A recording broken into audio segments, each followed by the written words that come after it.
Are you good? Good evening, everyone. I'm very, very disappointed with this audience. We've had Wittgenstein, didn't really work. We've had utilitarianism, philosophy. We've had history. But it turns out that the subject that actually everyone wants to hear about is beer. So great to see so many people here. Now then, can I just ask, has anyone not on our mailing list? Could you raise your hand if you're not on our mailing list? Because I know there are some new beer drinking people who have not been here before. If you're not on our mailing list, could you raise a hand and we'll just get your email and we can put you on our mailing list. We might do gin next year. You never know. The other thing is, if you are a first-time person at this event, we charge the enormous sum of £3 to help pay for speakers' costs and all the rest of it. So if you haven't divvied up your £3, if you could take a credit card to Rosemary at the front, then we will relieve you of £3. And or 20, how much? 25. Or 25 quid a year, which is obviously a bargain. We've got Ed Theakston, who you all know, obviously, and who's a regular here, and who's going to tell us all about the trade he is a master of. Over to you.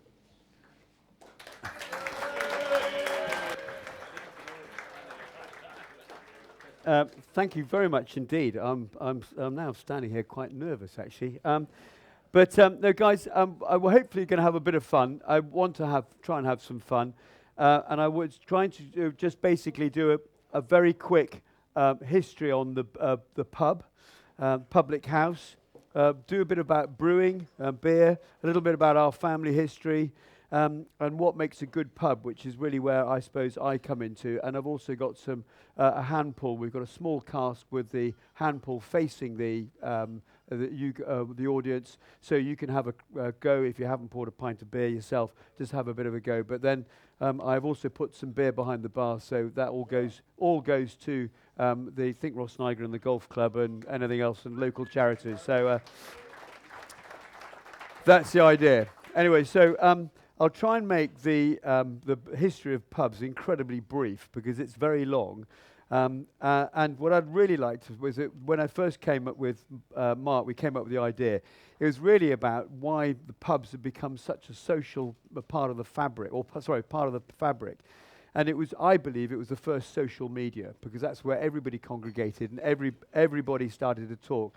So there is no doom scrolling here, guys.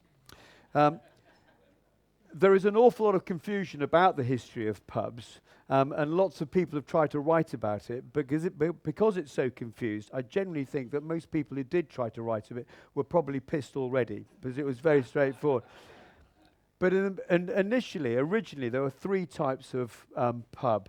There were the inns, the taverns, and the alehouses. The inns date back to, actually I've just got some of the older ones here, so you can have a quick look at some of the oldest pubs around. So we're going back to 560 AD, we're going back to 793, etc. So there are some very old ones, and probably most of you have heard the Old Trip to Jerusalem in Nottingham. That's probably one of the most famous old pubs. But that was meant to be about 1186, I think it is. But anyway. But so the history of pubs, gin craze, beer orders, etc. I'm going to race through this because it's quite dull, and I know once you get onto the beer. But if we go back to inns were primarily going back to Roman time, and they were to billet soldiers. They were billet travellers.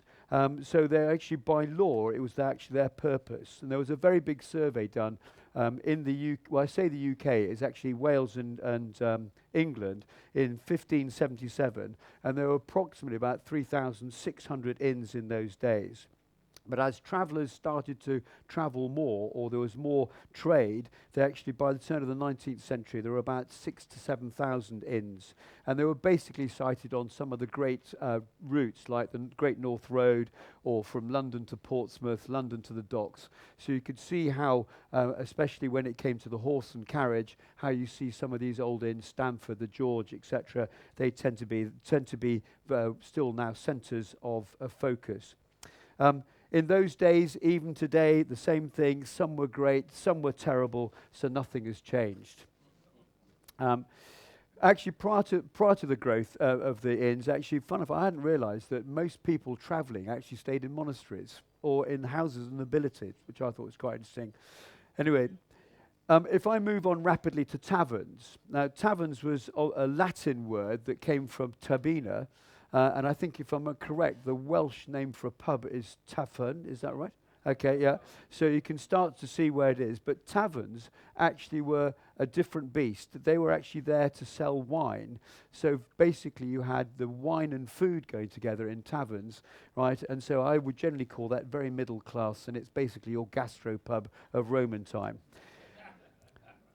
Ale houses, which I'm much more interested in, okay, they were very common. In the 14th century, there were probably somewhere in the region of about 20, they started, in the 14th century, and again, back to the survey of 1577, there was something in the region of 24,000 of these, and by the time it was another survey done in 1620, there were over 50,000.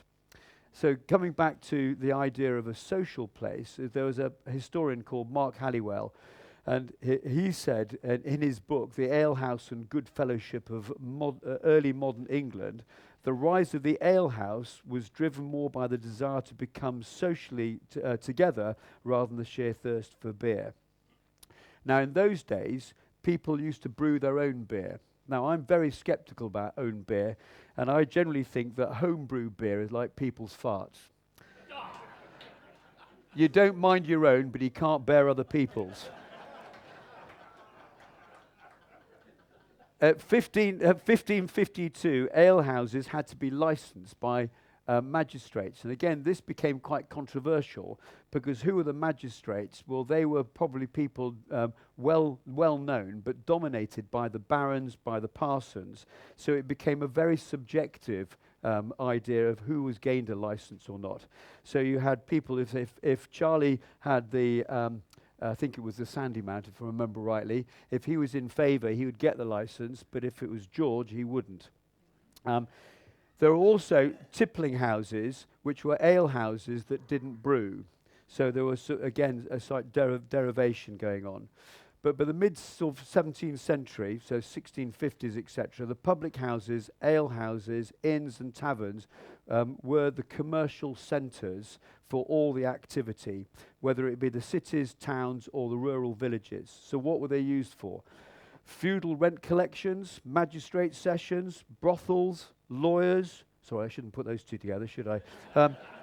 Professional, banking, investors, insurance. So this is where the coffee houses started to creep in. So obviously Edward Lloyd, he published his first shipping list in 1688. Inns, so you could start to see that they were becoming the centres of focus of anything social or commercial.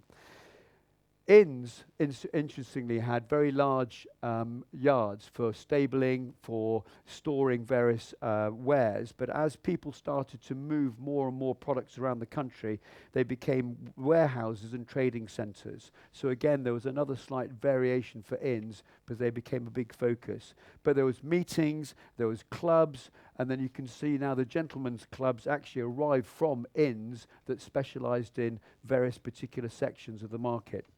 And in my personal opinion, there is no fluke that a church, right, is situated very close to the pub.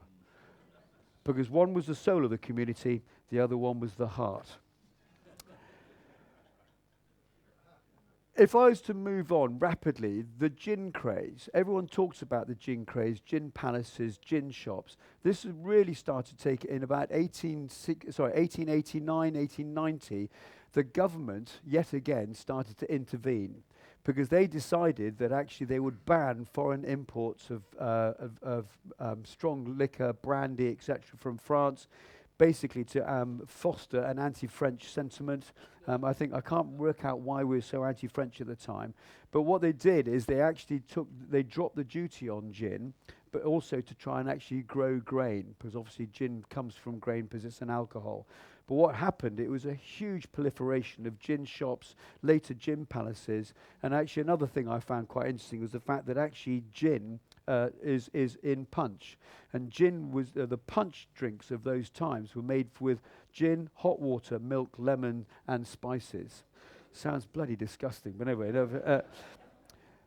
Very rapidly, in 1751, the Gin Act was was changed because it restricted the licenses, improved safety, and also reduced the consumption. So if I was to move on in my little society, you can see the Hogarth pictures, well-known Gin Lane, Beer Street, and you can see how the pawn shops collapsed in the Beer Street, but obviously everything's thriving in terms of the pawn shop when it comes to Gin Street, and Mother's Ruin and all those, because it was actually quite a serious issue, because people were monumentally pissed through the 17th century. Yet again, another government intervention, because they were so concerned about this. In 1830, right, they actually created the Beer Act. Now, this was obviously after the Napoleonic Wars. They had a prime minister called Wellington, and basically he wanted to try and get lots of the soldiers working again. So they reduced the tax on beer, and they allowed anybody who paid paid the rates to open up a beer shop. So we actually then suddenly had beer houses appearing. Again, this was to combat the consumption of gin, and also it was primarily put through the government on the basis of free trade, which I thought was quite interesting, especially as the government actually announced it before the committee had reported to the government. Situation hasn't changed again. At which point, actually, within the first year, there was 25,000 licenses actually given to these beer houses, they were called. At the same time, we're now talking about the end of the 18th century. We had a huge amount of industrialization. So we had canals, we had railways starting to grow, and I'm sure you've all heard of Burton-upon-Trent, a huge brewing town. Why was it a great brewing town? Well, it was principally because of the water coming off the Derbyshire peaks, had the most fantastic brewing water with high in magnesium and calcium, and it was perfect. But where the canals and the railway came in was the fact that these breweries could actually now get ingredients from Norfolk, Suffolk, they get hops from Kent. And remember, it was obviously, prior to this, was extremely heavy, but now with canals and railways, it speeded up. And so you've suddenly found it absolutely supercharged the brewing industry. So you had Burton, in Burton, you had one of the big brewers, Bass, which I'm sure you've heard of. But they were originally a porter brewer, but actually then they became an Indian pale ale brewer, because they were, just a quick side story, they actually had a very, very good stout, because they got very close to the Russians. Why? Is because that's where all the wood came for the wooden barrels. So they produced a beer particularly specific for Russia. But when the empire was now growing hugely, but India didn't want to have porter, which was basically the London brewers, so we're talking about Charrington's, Barclays, all these brewers, they were brewing porter. Burton came up with an IPA, Indian Pale Ale. And the principal reason why was because hops were now being infused into these beers. They were bright, light beers, and hop is an antioxidant, so it survived being boiled twice, once over the equator going down and once over the equator coming up. So basically, they could actually almost drink it when it was in India. 1827 is actually quite a significant year for us as a family, Theakston as a family, because that's when we actually became an corporate company. We actually had an ale house in Massam.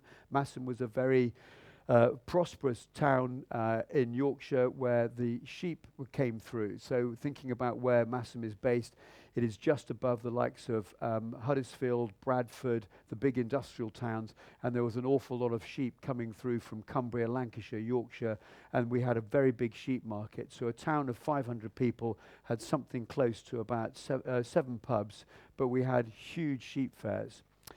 So we started to brew beer in our brew house. but then very rapidly, because I had an incredibly nerdy great-great-great-grandfather who was specific about his beers, we suddenly found our beer being quite popular. So 1827 we started, we had to build a new brew house in 1850, and by 1870 we had to build another brewery. So cheekily, the brewery you'll see in a moment actually is called our new brewery because it was completed in 1875. So we suddenly found ourselves being very popular, and we were a free trade brewer. So that meant we only really actually sold beer to the free trade or through agreement to the big pub groups. Anyway, I'll come back to that in a moment.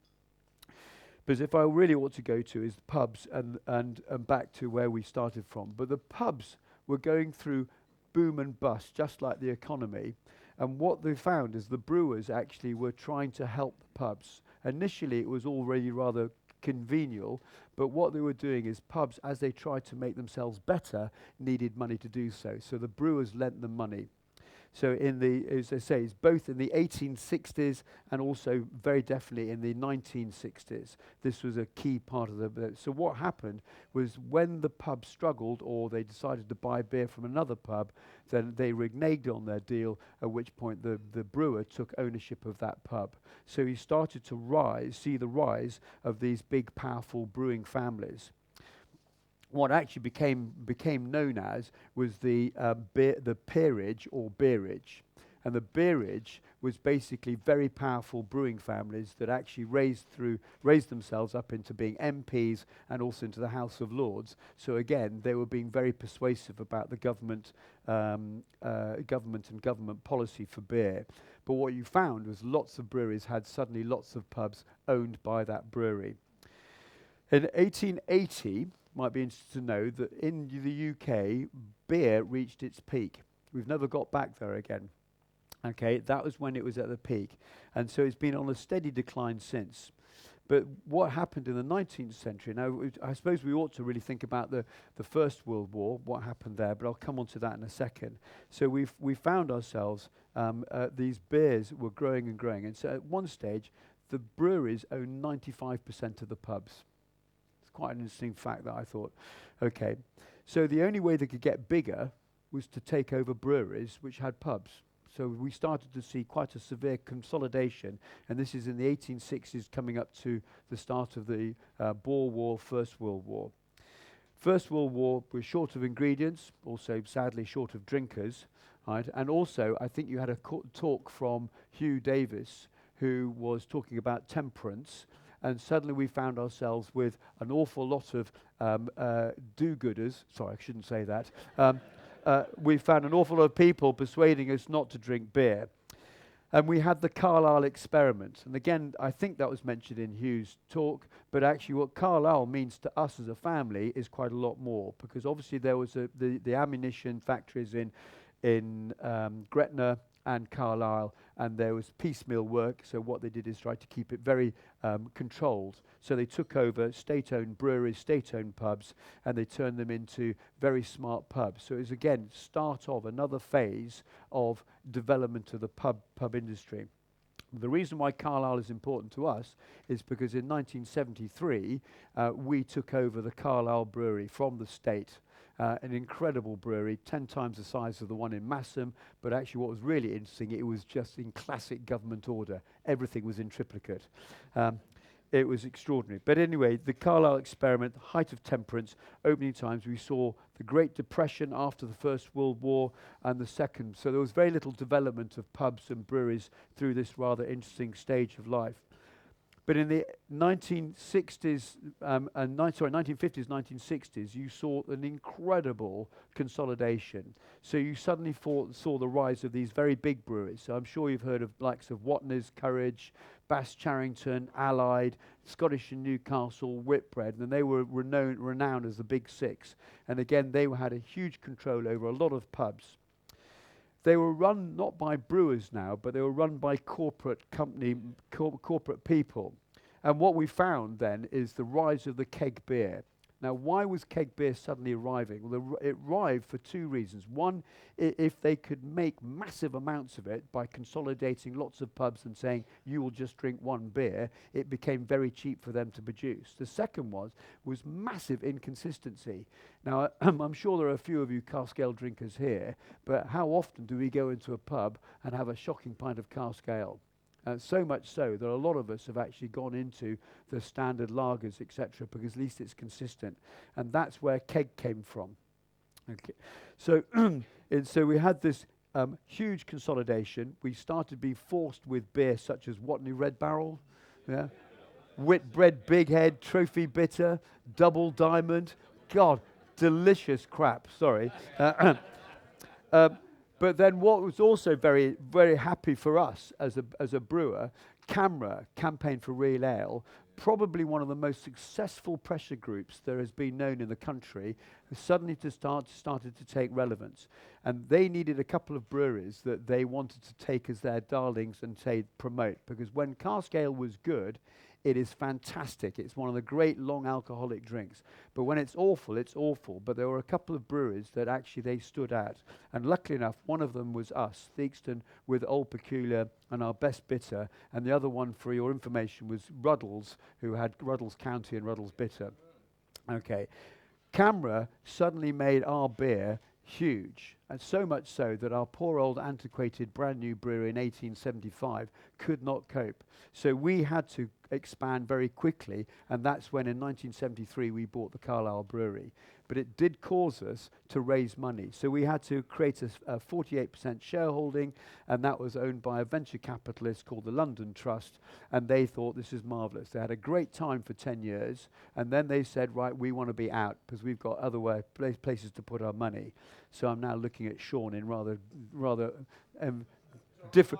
different eyes. Yeah, yeah. You bloody well need to. Okay, yeah. No, so what happened then? Just for so you can understand our history, when the shareholding came up for sale in 1983. We had a decision to make, 48% shareholding. And my father said, look, anybody but a brewery can buy the shares. I don't mind. And we were looking at whiskey distilleries. We were looking at all sorts of companies. My cousin Paul said, no, breweries and breweries must stick together. And having seen the huge consolidation, you know that the big brewery will always close down the small brewery. So we were dead against it. But Paul went to a Lancashire-based brewery called Matthew Brown. Some of you might have remembered that one. Lion Bitter. Okay, fair enough. Anyway, Lion Bitter, so Matthew Brown, he went to them and said, look, can you lend me the money to buy the 48% shareholding? And if you do, then I will give you the power of my 12%. And that was when 60% of the brewery went to the Matthew Brown. Eventually the board buckled, and so the brewery was stolen from our side of the family, and it went to Matthew Brown. Matthew Brown started to close down our side, but luckily enough, in the shape of a Big Six brewer, Scottish Newcastle, they swept in and actually bought Matthew Brown. The reason why they bought Matthew Brown was principally for two reasons. One, firstly, probably primarily, they had 570 pubs in an area they were notoriously weak in terms of distribution. But they also had this strange brand called Theakston. And they turned Theakston in 1987 when they bought it. They suddenly took us from being a regional brewer into a national brewer. That was great up until 95 when they bought Courage Brewery, and Courage, John Smith's, was a massive brand. So Theakston went into huge decline, right? And so we were then in 2003 or 2002, Scottish and Newcastle approached my father and said, would you like to buy it back? And father was now 80 and said, look, there's no way I can get involved, but I'll talk to my sons. And so my three brothers and I, we were lucky enough to buy the brewery back in 2003, and so it's now an independent brewer again. So we're very proud of that. But so something we're good. But Paul, in the meantime, thank you very much, Paul. In the meantime, when Scottish Newcastle took Matthew Brown, he was kicked into the long grass, understandably. And in 1992, he set up the Black Sheep Brewery. And so that's where we have that cousin. So we still we used to, sadly, very sadly, they went bust, finally collapsed in 2023. But up until then, we used to throw cabbages at each other across the wall. So we were all friendly and happy. Anyway, that's by the by. But what then happened was in 1989, going back to the history, again, another government intervention. Lord Young and the Conservative government decided there was too much monopoly in the power of the big six. So what they then decided to do is decide that actually you could limit the number of pubs. So any brewer, right, who had pubs could no longer own more than 2,000 pubs. The rest they had to sell. Classic case of unintended consequences, because what then happened is they thought they would actually probably just sell off a few but make them to small pub companies, but they didn't sell them to small pub companies. What they did is they actually ended up going into the hands of very few. So you've probably heard of pub companies like Punch, you've probably heard of pub companies like Intrapreneur. Between the two of them, they bought 9,000 pubs. Right. So suddenly you found the power. So if you have that many pubs, what they did is they immediately turned round, even though there were same people running the pub division, running the brewery division, the pub division would turn around and say, look, I actually have something like 35-40% of your volume, I want a really deep discount. So suddenly all the money disappeared from the brewery and the brewing trade. Why did it disappear from the brewing trade? Just ask Sean. No, I don't, sorry, John. Because it went to the venture capitalists. The venture capitalists then started to climb in. Now, I am not sure, in defense of Sean, I am not sure who is more stupid at this point. Sorry, Sean.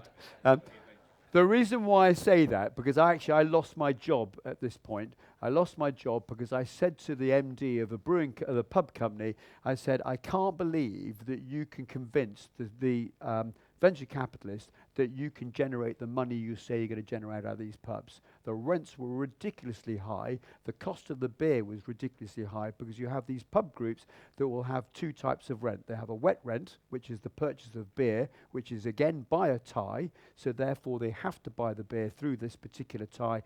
And what happens, they buy it from the brewery really cheaply and they sell it to the pubs really expensively. So it's called the wet tie.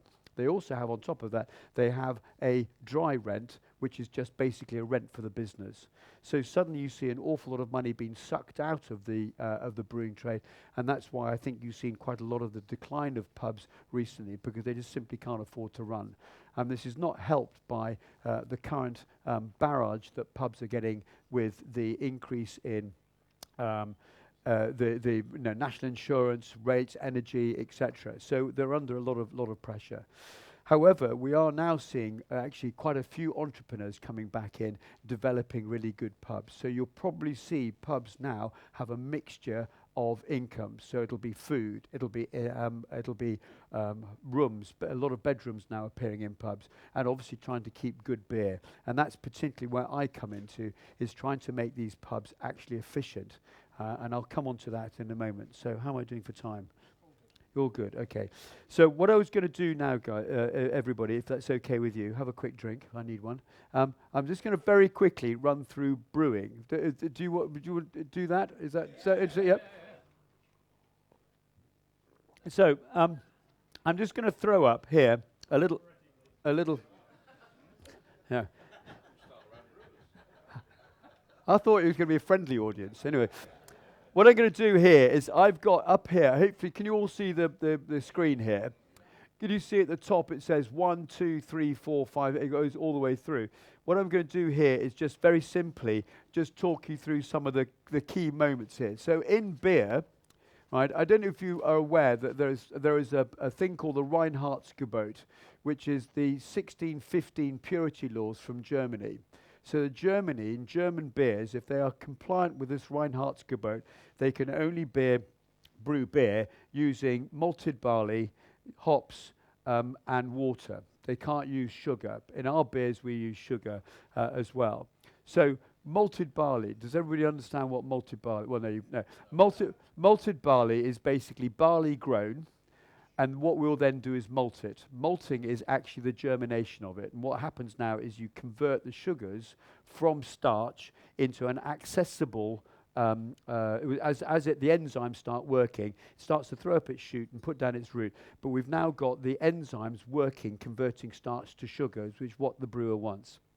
Now, depending on what type of coloured beer you're thinking, so if you just imagine a pint of beer, sorry, I think I might have another drink actually. If you imagine a beer that coloured you'd like, what you'd do is you'd either put pale malts, crystal malts, or chocolate malts. So those of you who are drinking Guinness here, you might be interested to know that between 82 and 85% of Guinness mash, the grain in the mash, is actually pale malts. There's only about 11% is what they refer to as roasted barley. The difference between roasted barley and malted barley is the roasted barley hasn't gone through the germination process, hence is why it's very bitter and very dry. So if we will then create these three types of malt, pale, obviously, because it's pale, but crystal is where we've heated it up and we've actually started to quietly cook it, and we've melted the starch into a crystalline, what I call caramel Horlicks type taste. It's a crystal malt. Then we'll also have a chocolate malt, which is a bit like a coffee bean. It's almost burnt. Okay. So we will then having got these malts, I'll come back to that in a moment. We'll also use hops, so we've got fresh English hops. We will use some in our beers, some continental hops, New Zealand hops, but generally speaking, we use old traditional hops, Fuggle, Brandling Cross, Target, etc. So we've got a hop room, and we will get these, what they are, loose leaf dry hops, and we'll literally shovel them in. It's very technical brewing in our brewery. We'll then put the the malts we've now mixed together for the colour of beer we want, and we'll run it through an old malt mill. So this malt mill in our brewery, it still runs today, was bought second hand in 1909. It's so old, it hasn't even got a serial number, and my father was asked in the 80s whether they would like it for his museum, and my father politely told him to bugger off, we need it for our beer. So it's still there. So we winch everything up to the top. You can see we've now got the ingredients at the top now, and we then drive it through the malt mill, which is number 2. What we'll then do is then pass it up into a hopper, right? And now we've now got this milled malt, which we call in the brewing trade grist. And what we will now do is we will now mix it with liquor, which in the brewing trade is water, but it's water that's been treated to make sure we've got the right mineral content in it. And we'll drop it into, effectively, a bloody great big teapot. Okay, so have anybody heard the Yorkshire expression of mashing tea? It's exactly the same thing, because this is now called a mash tun. So we have a mash tun here, and we'll drop it into a mash tun. And all we are doing is basically soaking all the goodness out of the grain, and so we end up with a very rich, sweet, lovely liquid, which is the brewer's cure for everything. So it's probably in here for about 3 hours. Not long. So once we then take it out, we're now going into 4 now. So we've gone in through the grist mill, through the mash tun, and we're now into the copper. And the reason why they're called copper is in the old days, is copper was the only metal that we could actually build something with that didn't impart any flavour to the beer. Now it's all stainless steel and it's pumped miles away. So what we do in the copper is basically it's a big boiling vessel. So if you can think of a coffee percolator, you've got the same idea. So what we would then do is we'll put the hops in, and we'll also put any form of other colouring in. So we might put molasses in, we might put caramels in, so we can start to play around with the colour of the beer. So it's a bit like making a cake. You can do what you like with depending on the ingredients. The hops, when you put the hops in, if you put them in late, you'll get very fruity flavours. If you put very early, you'll get very grassy flavours. So you can see now how there's so many different varieties of beer. We'll then go into, having boiled it for about an hour and a half, it will then drop into what we refer to as the hop back, but actually you guys would probably understand a tea strainer. But that's all it is. So a tea strainer it is, and what happens, we've now got bits of grain, we've got hops, and if you leave it long enough, about an hour and a half, 2 hours, the hop leaves that have now been thoroughly boiled in, and the hops basically are the spice of beers, we will allow them to take all the goodness out, but they come heavy and they'll sink down. So we have a layer of grills on the floor of the hop back, and what happens is the leaves sink down, and we will draw the beer through the leaves, so it's naturally filtered at this point. Okay, so once we've taken it from the hop back, we'll then take it through the only modern bit of kit in our brewery, which is a classic heat exchanger. So we've got cold water running side one side, hot water the other, and that takes the hot water, so the newly created hot water cooling down the beer is taken off, ready for the next brew. So it's now, it's liquor I should call it actually, and the wort is run through this, and the wort is unfermented beer, and the wort will then be blasted with oxygen, because having gone through the copper, we've taken all the oxygen out. And then what we then do is we drop it into a fermenting vessel. Now, you might be surprised, ladies and gentlemen, I've now been describing both lagers and ales.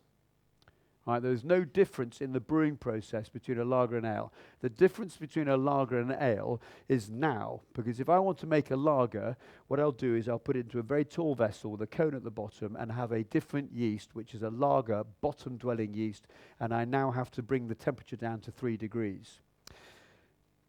At 3 degrees, what will happen is the yeast become active. And what does yeast do? Yeast it's very simple. I'm sure all of us have been doing it for a long time. We basically breathe oxygen, but they breathe it from the liquid. We will then eat sugar, we'll whittle out alcohol, and we'll fart a lot of CO2. When in a lager we fart the CO2, it's because it's cold. What happens is because the liquid is cold, naturally the CO2 is now absorbed inside the liquid. Okay? Because the lager vessels are actually enclosed, the pressure builds up, so they become naturally carbonated, and so a bit like champagne, it is a natural process. What we'll then do is, after about a week's further fermentation, take the yeast away, and then what we'll then do is leave it to mature. And so the other half of the definition of a lager is not only its bottom fermenting, it's now stored. So the German derivation of the word lager is to store.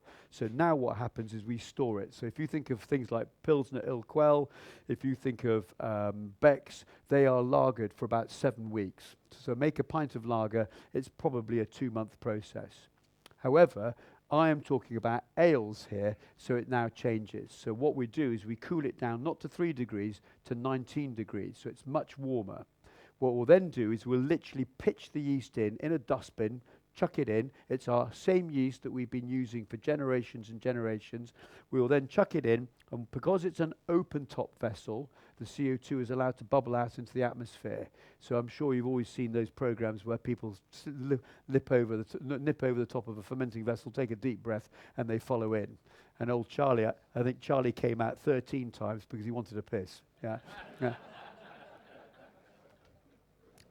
So what happens now is the fact that actually we will watch it. We're watching it now, and the old hydrometer is now in operation, and we'll wait for it to get to its specific gravity. And then nowadays they talk about alcohol by volume, so our best bitter is at 3.8, but in a fermenting vessel we'll stop it at about 3.6, 3.7.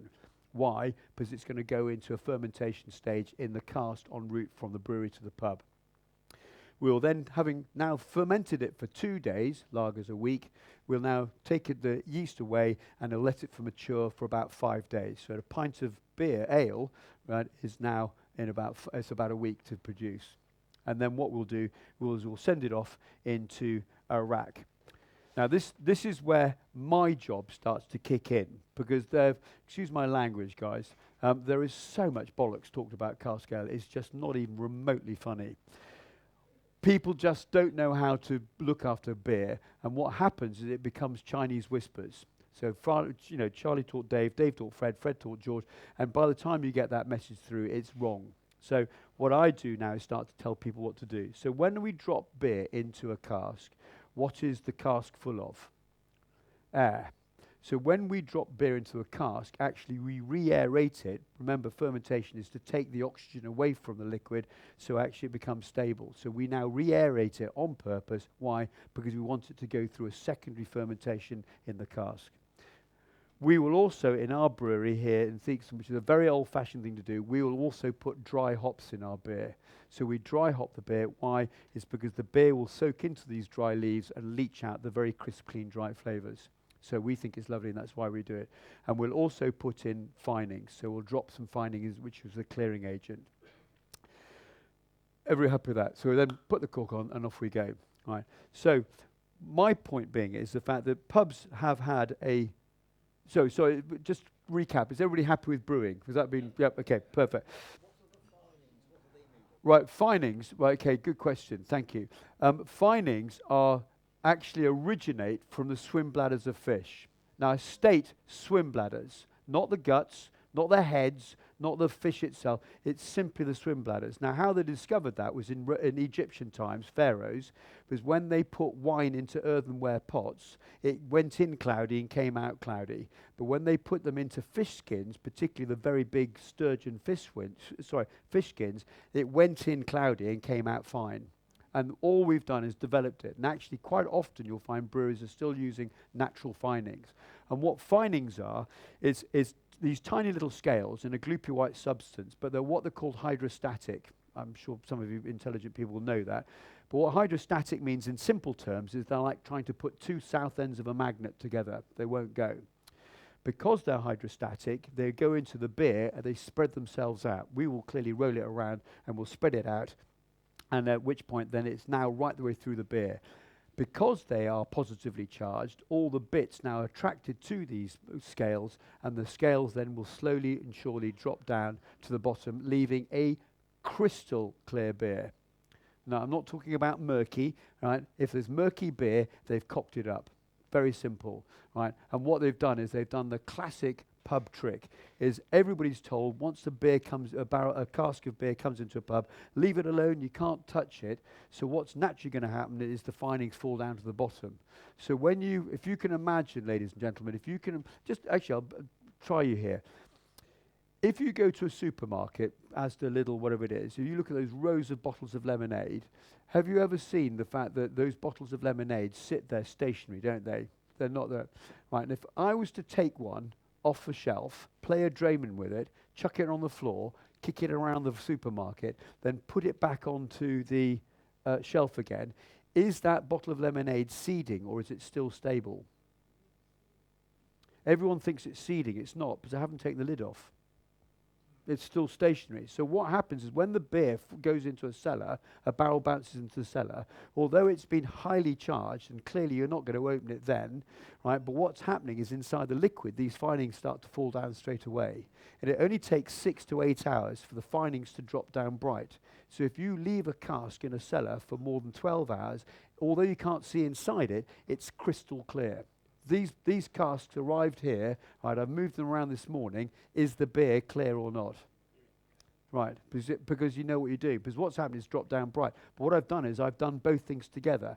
I've vented it, and then what I've done is when I've moved them around this morning, actually now I've now got both things happening at the same time. So it's a mistake, because when I vent the cask, so if I go back to that bottle of lemonade, if I open the bottle of lemonade, what happens?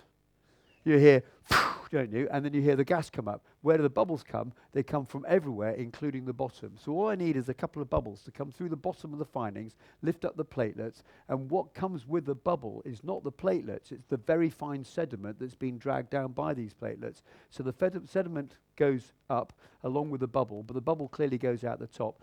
Now the sediment will sit in suspension, won't it? And nothing will bring it down until you roll the cask again. That makes sense? Okay. So what I'm trying to do here is try to help the pub become efficient. Now I just want to just demonstrate something very quickly. How am I doing for time, Owen? Foot? Sorry? 5:10. Okay. Yeah, sure, do. Yeah, go on, please. Yeah.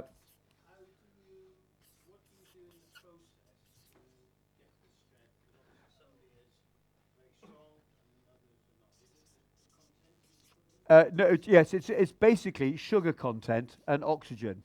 So you can actually get. Theakston we're making it's our 200th birthday next year. And we've been working with a new distillery, right, that is just set up, and it's called the Dutch Barn. Do you know Dutch Barn vodka? Have you ever seen that? Who's that? Ricky Gervais, right? It's Ella's. It's called Ella's Farm. So so that for everyone everywhere. So you asked a question about how you can make beer so strong. Correct. How do you make beer so strong? Yes. Right. So what we do is we will make it a very sweet beer. The sweeter you can go, the current yeast that we work with can actually get up to something in the region of about 17, 18% ABV before it kills itself. So what we do is we make a very strong beer by putting the right amount of sugar, but also keeping it going with lots of oxygen, because yeast is a bacteria that grows exponentially. So what happens is it multiplies, but it will eventually harbour it, so eventually control itself because it will run out of oxygen. So you just need to keep it giving a little bit more oxygen. Does that answer the question? Okay. So basically, in my simplistic terms, you can clearly see I'm not particularly clever. I try and make things simple to landlords. So I go to pubs, I work with some of the very big pub groups with lots of licensees who are leased premises. So they've bought the business, they've invested a lot of money, and the company wants me to help them survive. So I try and demonstrate how a pub works.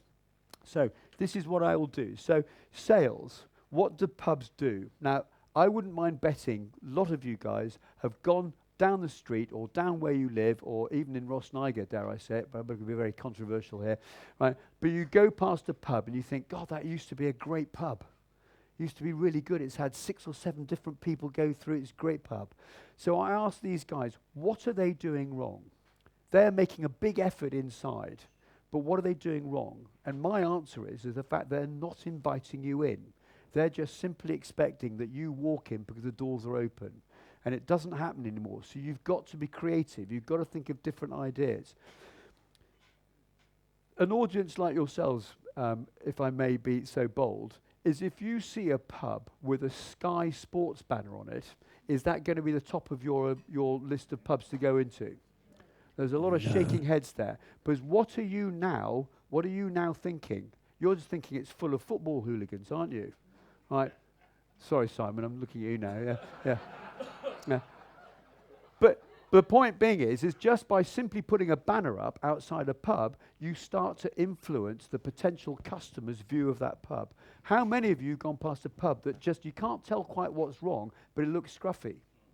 Right. So what I'm trying to say to these guys, they've got to start being a little bit more imaginative to be able to make it. So, and one of the other ones, under new management. I tell my customers, if you put a banner up saying under new management, I'm going to personally rip it down and wrap you up in it, because it's nothing. It means you're still another rotating door. It means you're doing nothing different. What you need to do is, if you think Iran's having a regime change, come and have a look in here. That's the sort of thing you want to be saying. Sorry, I did look at you. So if you see a banner outside the pub, and the banner is not put up straight and it sags in the middle, now what does that tell you about the pub? It can't be bothered. So it just, all these attitudes are actually being encouraged by the lack of attention to detail that pub's giving you. Okay, so I go on a lot, but if you came up, so if I've got an imagination of a brick. I'm not good at this, but I've got a great team in my pub, and I ask them every year to come up with 6 or 7 ideas, chuck them on the table, and say, right, guys, what can we do that's different that we're going to have a day and try it? Talk to different people. It might be seances. It might be book reading clubs. It might be, I don't know what it is. It may be even think Rossniger. What a great idea this is. Right? But do you think that we could increase our performance by 2% over the year if we plan 6 events over the year for talking to different people? Do you think we could do that? Yeah. Seems pretty sensible, doesn't it? Now, guys, what really irritates me is how many times have you gone into a pub and had your mood changed by the people standing behind the bar? Yeah. It happens all the time, doesn't it?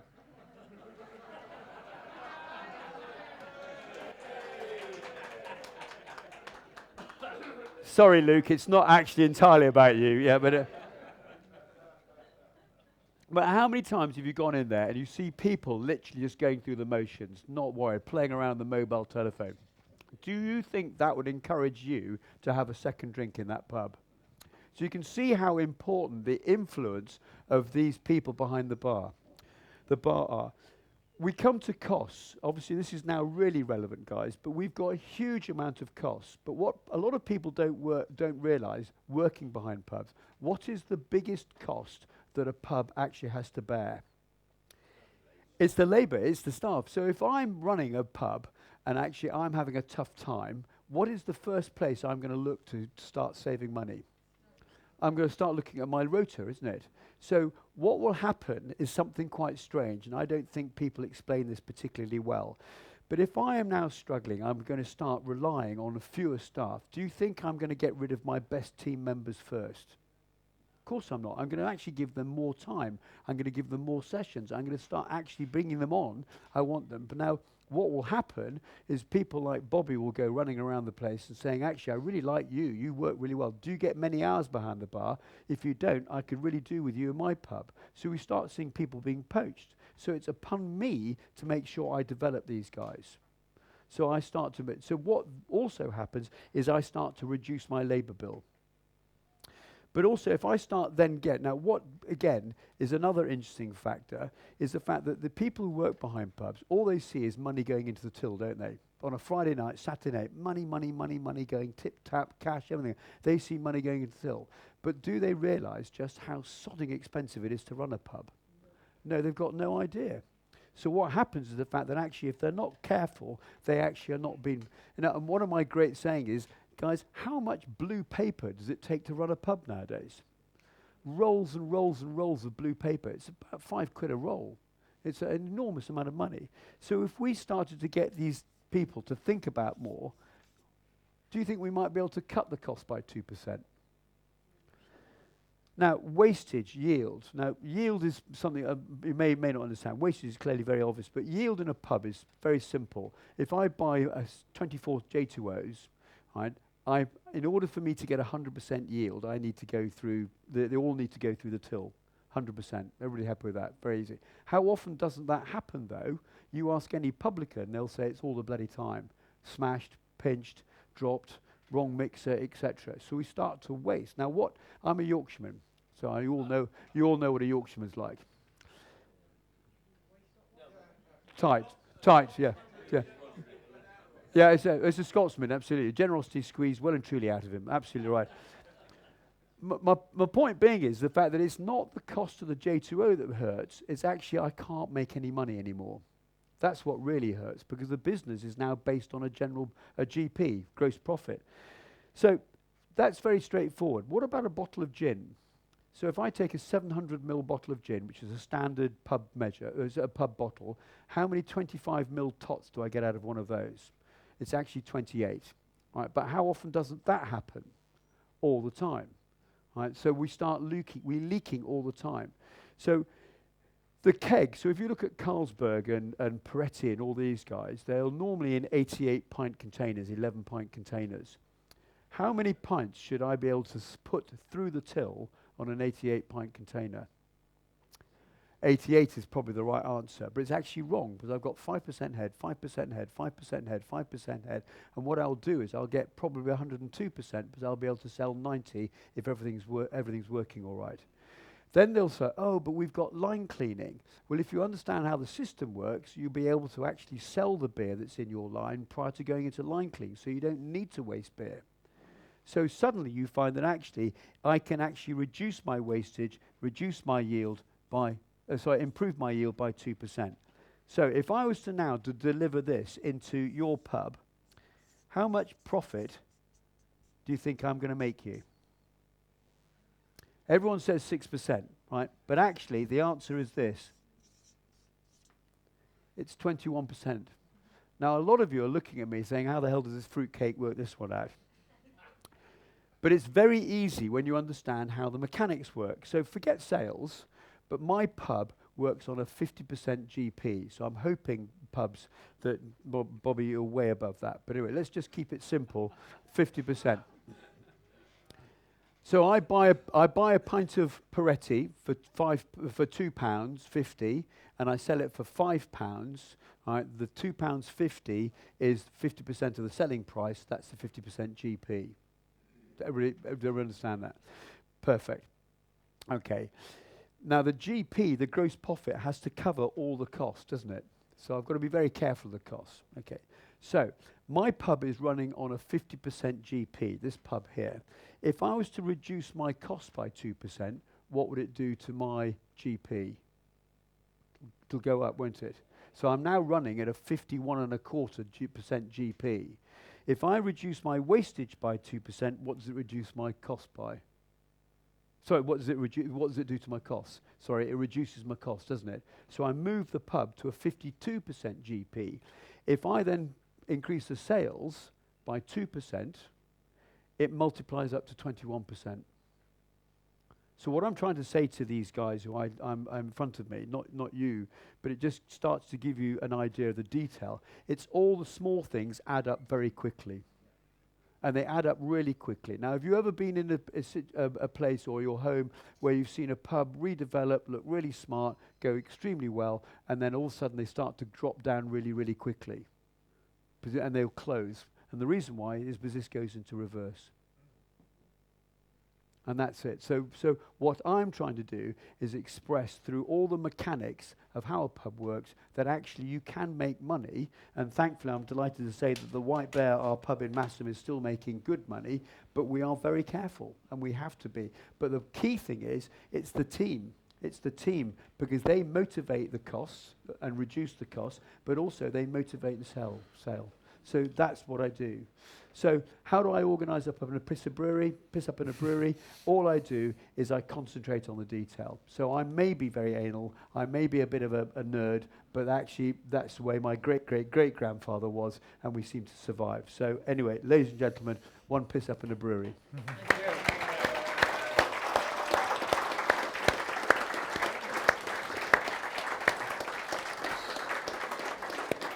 So, thank you very much indeed. And let's have some questions. I'm sure there are many. Yeah, lots of questions. Yes.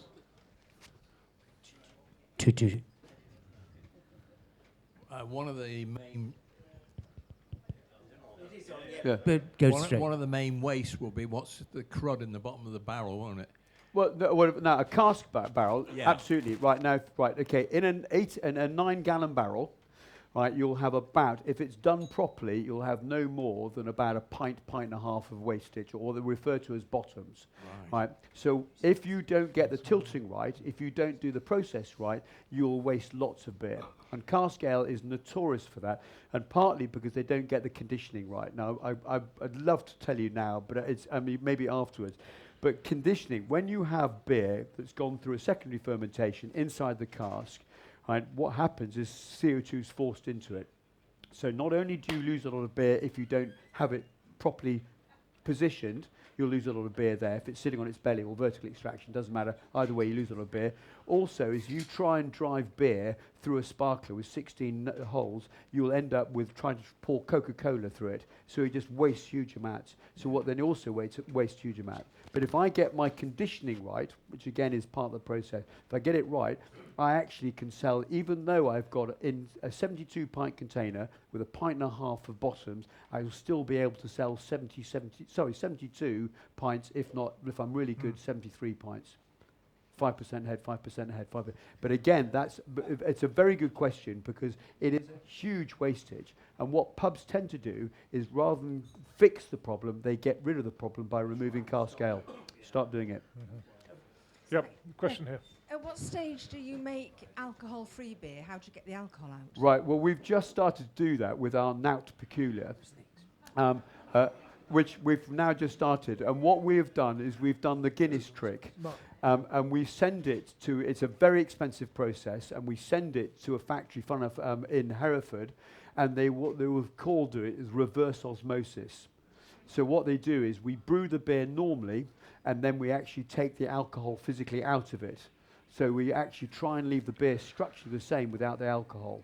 So it is either that. We used to brew in the late 80s, we used to brew a beer called double barrel, I think it was called. It was for the Arabs, where we actually brewed a beer that resembled nothing much more than water with a bit of flavouring, and we sent it across there, but it got banned because all they did was put bread yeast with it, and so that was it, so the end of that.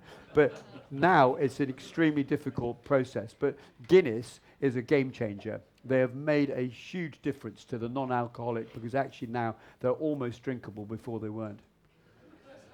Yeah, in the front Right, here. nothing technical about it. I just want to know who the hell Sean is. But you keep on taking the piss out of him. Sean is a great friend of mine at the back, and he used to work for one of the venture capitalists. So I was just taking the piss out of him. Yeah. Yeah. Yeah. Yeah, thanks. Yeah, that was great. Thanks a million. Where am I talking to? Here. Oh, sorry. Okay, Here we sorry. are. Yep. Thank you. Yep. I just want to go back to the history, and you mentioned camera, Yep. and the relationship between camera and the flourishing of Theakston's. Yes. Yeah. So, do you want to say a bit more about that? Because camera, the campaign for real ale, when it started in the early 70s. Yes, it? absolutely. And it was Well, just let me ask the question. Yeah, sorry, beg your what pardon. triggered it? Why do you think, looking back, it came into being as a pressure group, as a grassroots pressure group? And secondly, what's the lasting effect of camera been, if any? Right. The first part of your question is the fact that there were some like-minded people in London. They started off in London, and they were quite vocal. And what they were so upset about is the fact that when cask ale was good, it was really great. And what they then did is they started to go. Now, this is way before social media. It was way before the internet. What they started to do is they started clubs. And what they then did is the clubs started to move around the country. So you got one big one in London, you got another one in Peterborough, you got another one, I can't remember where the other ones were, but these became collectively very big membership groups. So they started off a national society. Why? It was because they were shouting at the big brewers, because they were Watneys went from being cask brewers to keg brewers overnight. They didn't produce any cask beer anymore, and it was a real fight to try and hold this great British tradition of cask ale. And our ales, the continent, they brew lagers, don't they? Here in the UK, we brew these beautiful ales, and they were being wiped out by these corporate brewers who had just said, no, we just want to be efficient. So it sung to the heart of, I believe, two things. One was the fact that actually it was a great drink. Two, also, it was a fundamental founding of pubs. And again, we come back to that social element of pubs. So that's, I believe, why it struck such a chord at the time with the public that it suddenly, I think its membership was over 100,000. So it was a huge, huge pressure group. It's more than some of the political parties. So that's the first part of the question. Why they picked on us was because we had this strange beer called Old Peculiar 5.6, and was a legendary beer because it was just an easy drinking beer that got people properly out of order. And also, I think the final part of your question was, why is it, what the impact was? And the impact being is the fact that actually what it's done is actually allowed people to realise that the one place you can get great cask ale is pubs. So what pubs have done now, you'll have, has anybody heard of Caskmark? There's a group. Now, what they've done is they independently go into a pub, they'll test the beer for 5 things: cellar temperature, temperature in glass, taste, smell, and clarity. And if they pass, they will promote you as a great cask beer drinking pub. Now, I don't know whether you appreciate, but I'm a cask ale drinker, and I'm now therefore one of the most selfish drinkers you are likely to be encounter. Reason why is because if someone says go to a pub that hasn't got cask ale, I'm going to kick, bite, scream, wail, whinge, because I want to go to a pub that has decent cask ale. So cask ale has now become quite a flag for the quality of beer and the quality of pubs. So if you have good cask ale, it is generally a perception that if you can get your cask ale right, you can get everything else right. Thank you. Yeah. Hello, Ed. Oh, Yeah. Hello, Ed. Hello. Yeah, Hello. Thank you very much for that. It was an excellent speech. I was telling Martin Rees about the fact I was coming here tonight, and of course he lives in Australia now, and he used to own the Sandymount many years ago. Yeah. And he told me to ask this question. He said, would you like to say something about your exploits in Australia with Newcastle Brown? Ah. In my past, ladies and gentlemen, I was asked to go and sell Newcastle Brown Ale to the Aussies. All right. Which sounds great fun, but when you think about it, most of the people, the expats in Oz, actually travel 12,000 miles to Australia to get away from things like Newcastle Brown Ale. And you went into in Australia they have a thing called the Return Service League, which is a bit like the working men's clubs, lots of fruit machines, etc. So you went in there and you literally got laughed. I think one particular comment I got was, "Oh God, we don't sell that shit behind the bar. We haven't got a microwave." And I had a bit of I was playing golf with some great friends, and actually one of them I was talking to today. So my wife and I went over there in '94, and '95, came back in just at the end of 1999, 2000. Still a great friend, but we were playing golf, and I had an epiphany, because what happens in Australia, I don't know why, but they'll drink the most magnificent wines, very expensive wines, beautiful food, and then at the end of the meal they'll go back and say, "Can I have a cleansing ale?" Or in the Aussie vernacular, they say, "I'll have a phlegm cutter, please." And I realised that actually they were going back to VB. So I said, actually, what I need to do is teach these lovely, what do you call it? What's the wine guy called? The sommeliers. And I said, "Look, guys, why are you selling VB? Why aren't you selling a decent beer?" And they said, "Oh, well, just it's bloody beer. It's beer, isn't it, Mike?" And I said, "No, it's not." So I actually developed a wine tasting for beer. And I'd run through, and I'd start off with Newcastle Brown Ale, and then they'd all go, "Oh, God, that's bloody awful." I'd then go Budweiser, Miller, go through all the way through, and I'd end up back at Newcastle Brown Ale, and I'll put the Newcastle Brown Ale in a paper bag so they couldn't see what it was, and they poured it, and they thought, "This is bloody lovely." And I thought, there you go. So, well, what I've done is opened your mind, and it was about opening your mind to understanding what you're tasting, not what you're drinking. So if you put beer in a wine glass, you change the way it works, because if you put beer into a beer glass, it's gone, hasn't it? Right, if you put it into a wine glass, everyone starts looking at it, sniffing it, and smelling like all the wine doodads they do. So you change the attitude. So what then happened was the fact that they said, "Well, okay, this is great. What am I going to sell it for?" And I said, "Well, what do you sell a VB for?" "Oh, $8 a schooner." And I said, "Well, why do you try starting off this, probably $16 or maybe $20 a bottle?" And they looked at me blankly, and they said, "You can't do that." And I said, "Well, hang on, guys. What are you selling here? You sell fish and chips, don't you?" "Oh, no, we don't. Blue-eyed cod with this and that, and you charge a bloody fortune." And I said, "Well, the problem is, guys, is you're not selling it properly, are you? Because actually, I'm selling a bloody beautiful beer, right, and you're selling it like VB, right? I can sell fish and chips, right, but you're not selling fish and chips, you're selling great food. Why don't you do the same to beer?" And suddenly it went off like a rocket. And Van and I was meant to be an 18-month posting, and we managed to extend it for 5 years. Right, so it went well. So, Yeah. Ed, great beer, great presentation. Thank you. I have fond memories of Old Peculiar at university in our junior common room. Fantastic. I'm surprised you can remember that. Not much of it. The hospitality sector has been very vocal about the future of the hospitality sector with all the pressures it's coming under, national insurance, minimum wage, rates, etc. How serious is it, and what is your prediction for the future of the hospitality sector?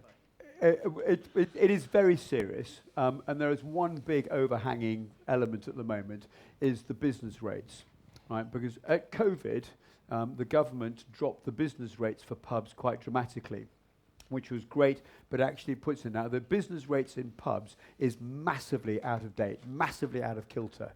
So we are now sitting in limbo. When the government's budget last, right, when they said, "Oh, we're doing a great favour because we're reducing the business rates," what they didn't tell you, they'd actually cancelled the COVID one, put us right the way back up to the top, and then said we're dropping it down again. The wailing that went on was nearly as great as the farmers right? And what's actually happened now is they've reverted back to where it is. So it's still overhanging at the moment. So the business rates for my pub in Yorkshire went up by 18 grand for nothing. Nothing. So it was straight off the bottom line. So we are now staying, well, actually, okay, we're making a little bit more than that, but actually that's a very big dent into our so what we're, what we're trying to do is we're trying to fight. Now, until the government understand that, now, okay, I'm not going to be political because I think it's probably a bit unfair now, but the point being is that actually they don't really understand how pubs work.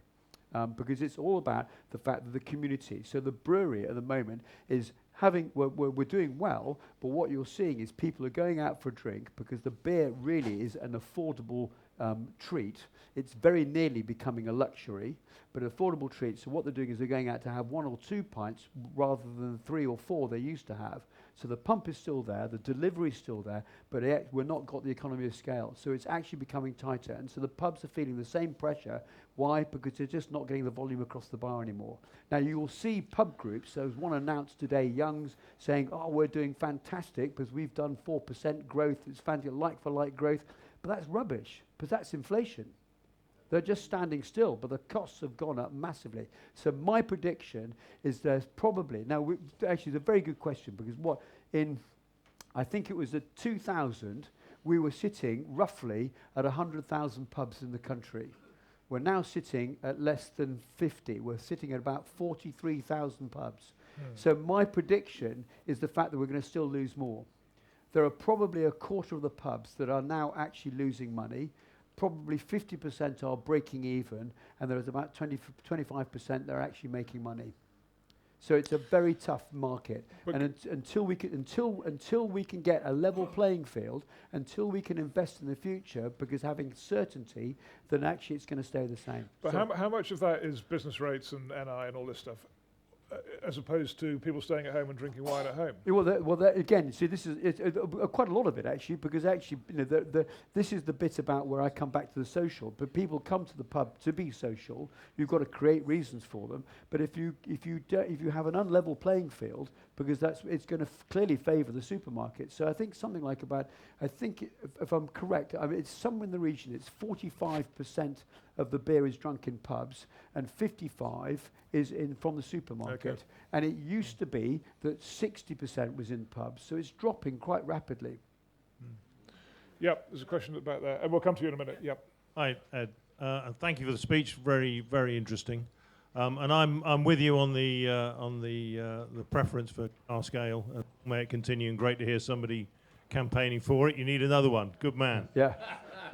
In fact, we have a bar in the village which is now called Medra, which we've decided stands for must eventually drink real ale or do real ale. Yeah. But at the moment it doesn't. Craft beer. We've talked a lot about lager, bitter, and what have you, but now all the kids are drinking craft beer. Where does that sit within your world? Well, thank you. Very good question. It sits actually quite close to where we are, because actually craft beer has introduced a huge new drinking fraternity. Right. The problem with it is the fact that the craft beer small breweries went into convenient packaging, cans, bottles, etc. And now they've gone into kegs, excuse me. But what they've also now is that some of them are now going back into real ale, right? But what they've done is they've now introduced a new group of drinkers into a ale, the Indian Pale Ale, into the ale category. The other thing that is quite interesting, though, is the fact that you're now seeing that the big breweries have now clambered in there. So has anybody heard of Camden Brewery? Yeah. Who owns that? Budweiser. Who owns Brixton Brewery? Heineken. Who owns the likes of Beavertown Brewery? Heineken. So all these big breweries are climbing in, and what's now happening is the smaller breweries are actually realizing that they can't survive. So what they're trying to do is they're becoming more mainstream, and so actually you're now seeing that the smaller breweries are now becoming slightly better. But it's been great now because it's a great noise about the market. But thank you very much indeed. What's happening now is the fact that actually it is now being consolidated by the big brewers because they want to take advantage.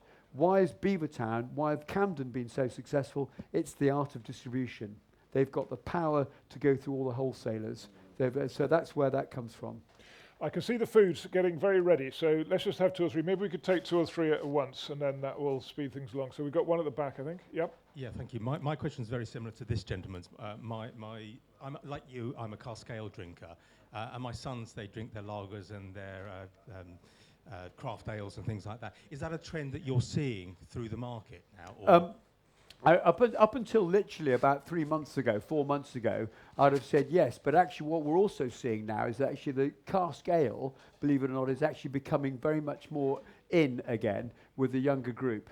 But also you're finding that also some of the going back to your some of the craft beers are almost undrinkable. They're so hoppy. They're almost they're sip and savor beers rather than session beers. So we are seeing a change in that trend, yes. The drinks are stacking up here. You better hurry up. Marvellous. Yeah. I'm supposed to work this. Thanks, Edward, for an excellent speech and also an excellent pint of Theakston's. I'm no longer involved with them all, but I suggest that it would be worth putting some pressure on the people involved to get Theakston's back in the village. I'm a John Willie Lees drinker, as you well know. Absolutely. But I have thoroughly enjoyed that Theakston's tonight and would love to see it back in the Morven. Thank you very much. Great. Okay, I think unless we'll take one more question and then we'll wrap it up because I think Anne is ready. Yeah. Really, it's a historical question. When did brewing start and why? Egyptian times. And then what they used to do is they used to soak bread yeast, and the bread yeast would take some of the sugars out of when they were softening it up to be able to mill it. And what then happened is this water would sit out, so the residue would sit outside, and wild yeast came in, and that's when brewing started. So you can trace it all the way back to Egyptian times. The modern times, if you wanted a very quick theory, in modern times, it actually was the wives that brewed beer. So if you go back into medieval times, who was doing all the hard labour work? The men were going out to the fields doing the hard labour. The food and the drink was being by the women. So if you wanted, the 7 stages of man, from monkey to human, you could do the same with brewing. So you start off with the woman in the house brewing beer, and they were brewing actually mead because it was honey beers. And then what happened is you got someone really enthusiastic, dare I say it, with a beard and long hair and an apron, and they would get really enthused and they would start.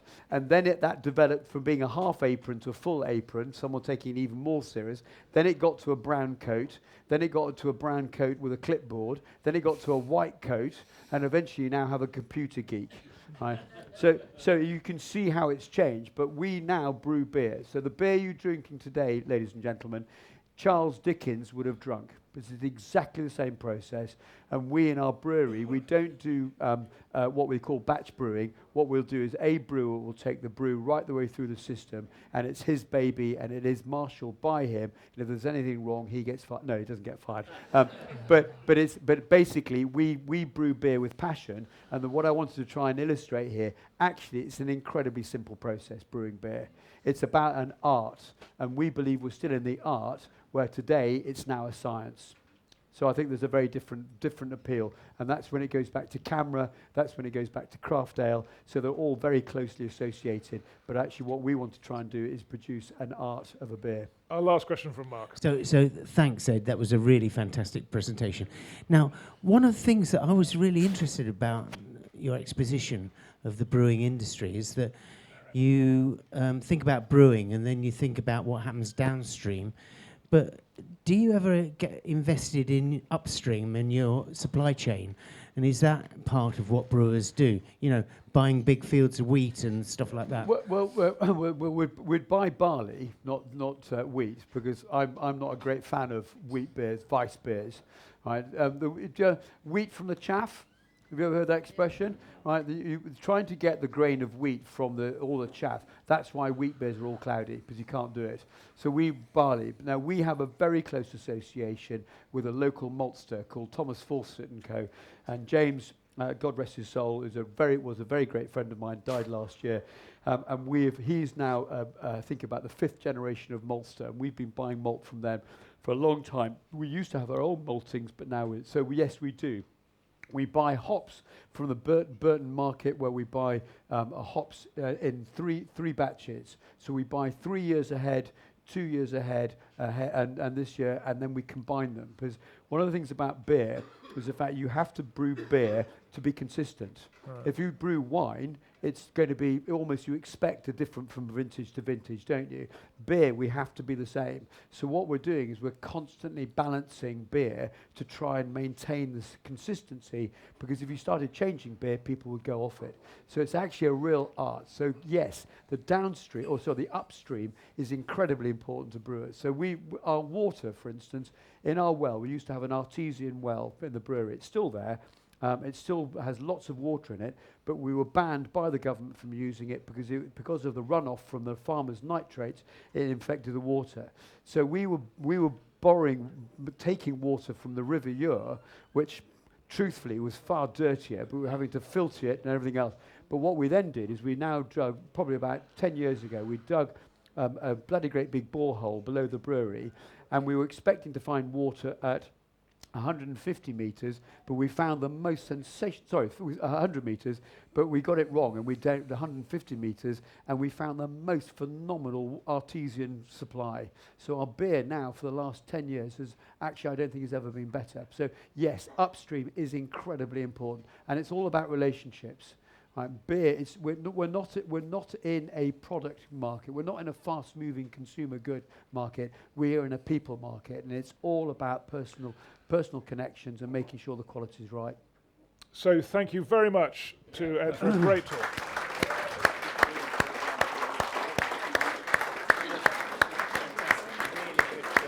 Well good. Thank you.